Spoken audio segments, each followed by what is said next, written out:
Gymnasium in Santa Cruz. Whoa. So, and I was like, oh, yeah, no, they're not metal, dude, you know. and I went, and it was like, and the 3 o'clock opened up for him. Oh, whoa. And it was like a religious experience Yeah. for me. It was like, you know, they say every 7 years there's certain moments that change your life, Yeah. you know.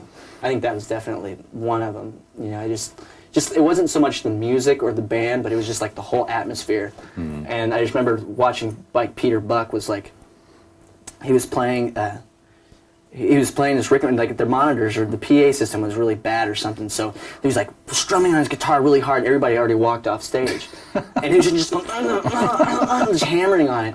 And then finally, he just takes this Rickenbacker and just swings it in the air and just smashes on the ground. And I was like, yeah! That was like the greatest thing I've ever seen in my life, because it was anger. It was straight up aggression. You know, I mean, REM isn't quite the aggressive kind of band, but you know, at that time they were. Yeah, I was impressed. I was 13. You know. What were the beginnings of the band like? What did you start out playing? Did you realize you wanted to write original stuff at first, or? We started, you know, me and Billy wrote our first song together in like 1986. Yeah, no, 87. What was it? My freshman year. Was it Strangeland? Or no, it wasn't Strangeland. It was Best Thing in Town. Yeah. A song called Best Thing in Town. Is it like a love song? Or? No, it's Come along, let's go for a ride. Come along and to the other side. Just best thing in town, you know. Got a girl's best thing in town. There's nothing to do where you're at, you know, type of thing. And you know, they're all on tape. They're all on CDs and stuff. Yeah. Or, you know, a lot of songs we wrote back then aren't on CDs and stuff. But those are just, you know, chord changes now. Yeah. You know, it's funny. They're not even songs anymore. Did you look at this as something you could go ahead and pursue for like years? I didn't think we had any future in this. It was really fun for a long time. We just play. Anywhere and everywhere was our motto. Our old drummer had a VW bus, and he could drive, you know. And so it was anywhere and everywhere was the motto. Yeah. And we just went. We've played everywhere we can possibly imagine, from existentialist churches to banks to bathrooms to rooftops to the middle of the street to you know, people's kitchens to, I mean, lots of places. Yeah. And Wow. you do whatever you can. And you just you know, I have friends will come up and say, "Oh, you know, what was your secret? How'd you get discovered?" and this and that, and I just haven't talked to them in a long time. And you know, most people, you know, who are actually out there plugging away, no, it's not a discover thing. Yeah. I think we just kind of realized after our second record, oh, okay, we have something here, you know. Yeah. We keep going. We were ready to break up before Kerplunk came out. Really? Yeah. Because our old drummer left, and it took me and Trey and Billy Joe a while to learn how to play together. Yeah. Rolling? Mm-hmm. Okay. So, well, you listen to Gershwin. Are there, like, seriously, do you play other instruments besides drums? I have a little guitar, a little one's about this big. What else do you listen to in the way of music? All kinds of, like, a lot of Beatles. I like the Beatles, you know. And the Normal stuff. And the other lads?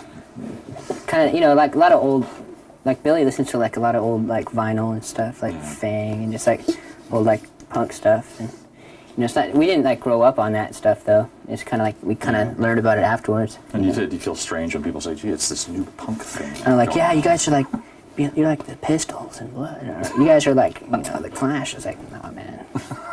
They're not an influence on us. Like, were you influenced in a big way by this, you know, 76 thing? It's like, nah. Right on. Who would you say your influences were, if there were any?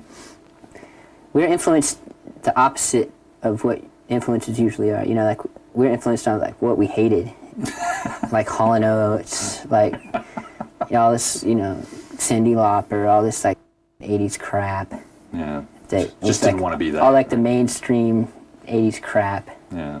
Like, the whole Martha Quinn era. Whatever. So you said if we could just avoid being that, we'll have accomplished something? Yeah, it's like, you know, like, what's lame about that? Oh, that, you know, hammer-on 10-minute guitar solo. Okay, what's lame about that? Oh, all this, you know, girls in bikinis, like, running around. What's lame about that? Oh, like, you know, it sucks. Yeah, I just, you know, Do you just think know what sucks. Do you think we live at a better age now? Do you think people are more attuned I to don't these know, things? that hole in the ozone's the size of Europe now, and I don't think it was back then, but, Well, we're still walking around, though. yeah. This is the last couple of years that we'll be able to walk around without the sunscreen, you know. Enjoy it. That's a very upbeat way of looking at it. Okay, Kelly? Well, obviously you're concerned about the ozone and stuff in the future, because maybe because you have a daughter. Has that See, what's that's that a good done to segue. change? What, having a daughter? Yeah. Well, it's like, you know, it makes me, I mean, I don't think I would be as, like, you know, concerned about, you know, the future if I didn't have some offspring. Forget I said that word, offspring. We'll just leave that out. If I didn't have a child, you know, I wouldn't care so much about what was going to happen. I'm starting to, like, make friends with some, like, you know, other parents and stuff, too, you know. Are they surprised to find that you're a down-to-earth guy and not some wild rock and roll guy? No. Yeah. I'm not down to earth. Well, no, I'm I didn't mean that as a Pretty slur. wild guy. Let me tell you. I let my hair down sometimes. Do you think you'll be fixing this room up a little bit, or What's wrong with it? the heat? The heat, it wouldn't be so hot if you didn't have all these dumb lights in Well, here. blame it on us. Okay, I think that's good for me. Do you have any more questions, Kelly? No. I think you can go. Thank you.